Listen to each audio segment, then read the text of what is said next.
My name is Brian Chambers. I'm the senior producer from Crytek Frankfurt office, currently working on Ryse PC Edition. Ryse PC for us was primarily brought to life due to response from the community. With the Xbox One release, once the community and Crytek fans, both old and new, realized it was exclusive to that hardware, we got a tremendous amount of emails and petitions saying please get it to PC. So we decided, you know what, a lot of PC development was in some of our base roots in our tech, so why not? It was important for us not just to make a port. We didn't really want to just, which we probably easily could have done, just ported it and got it in there and gotten it functional. We decided, hey, let's push this, let's push our tech, let's see what we can do. So what you're looking at here is it currently running in 4K, being the first 4K game out of Crytek using Cry-Engine.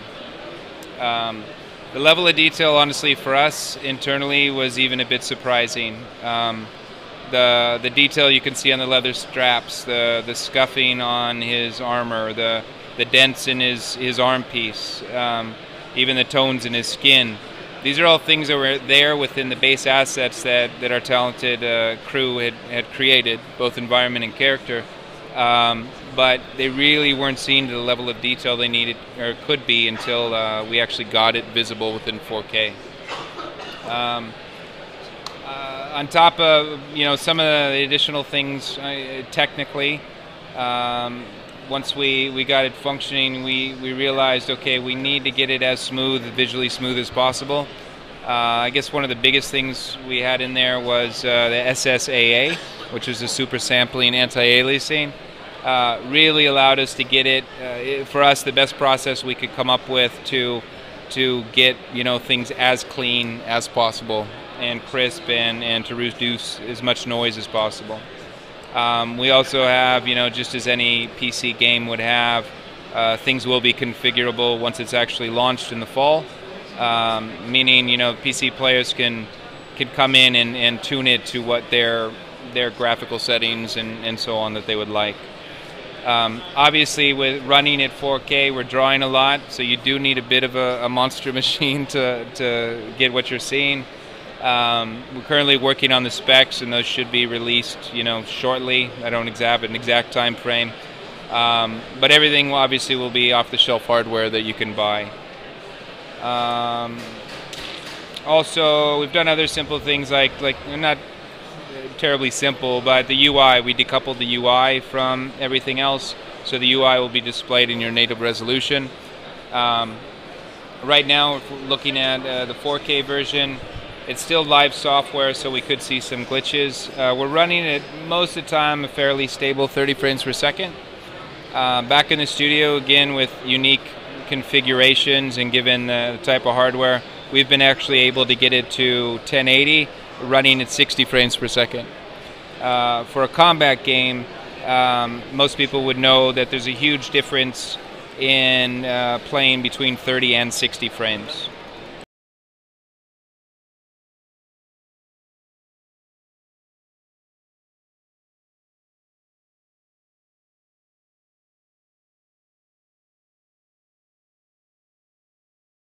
With the Ryse PC version, you're also going to get, we'll make available just in the base version, all the current DLC that we've done for the console version. So that's 4 additional packs that you'll receive, tremendous amount of MP and solo maps.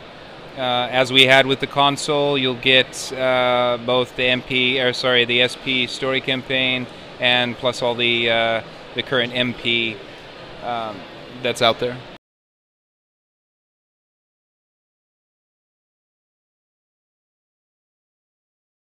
Those traps usually get me, so lucky I killed that one.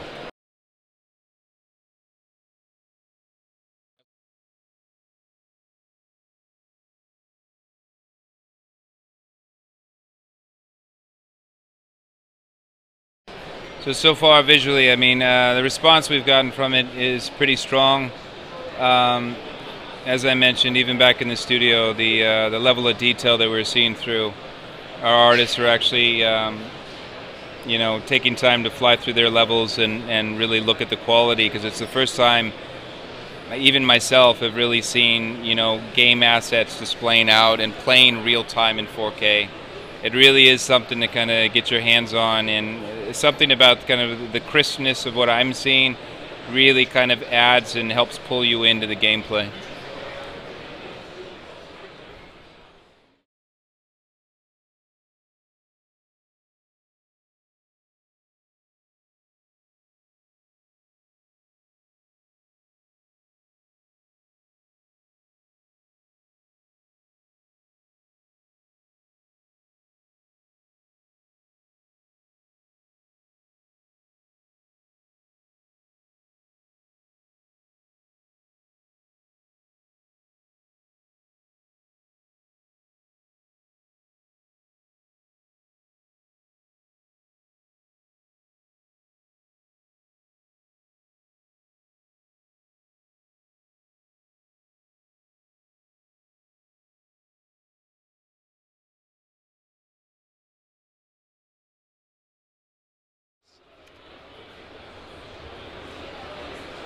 So now right here is running in real time. So real-time cinematics and everything in gameplay is running at a pretty solid 30 frames per second.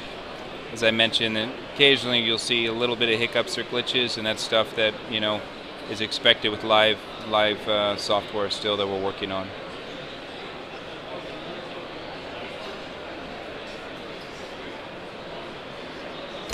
This goes through the tutorial section, talking about how your spacebar is for deflects. Push enemies will be with the right click. Sword attacks, general sword attacks, is with the left. And then it gets into our perk system. Perk system, which is very similar to what we had on the console, allows you to choose between health, damage, XP, and what we call focus. So as you pick your perk and you have your perk active, as you perform executions, and based on how you do, you get a certain percentage of that perk back. As of right now, I have health selected. If I go in and perform an execution that is tied to the color of which buttons I pick, I now regain health. So that's something that the players can then manage as they play through.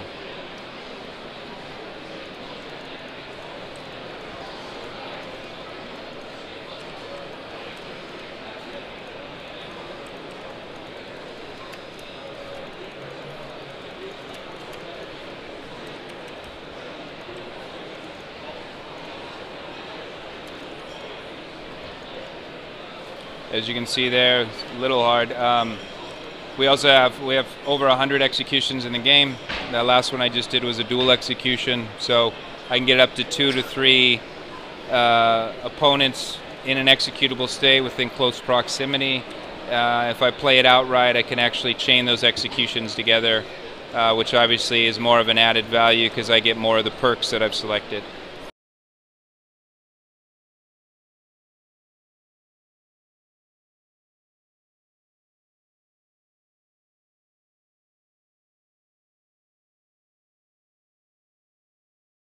Again, just looking around in the environment, the amount of characters we're drawing, particles, the level of detail, how crisp everything is.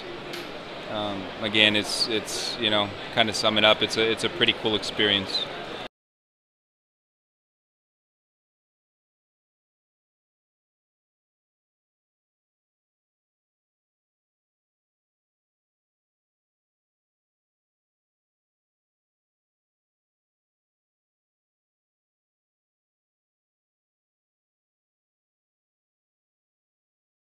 It's also important to know if I just want to hack and slash through and I really don't want to do the executions and there's no need, you're not forced to. Right? They add value, they add perks, which I think most people would probably want to be able to milk one way or the other, even if that's just to gain extra XP in order to get upgrades quicker. But they're not forced to by any means.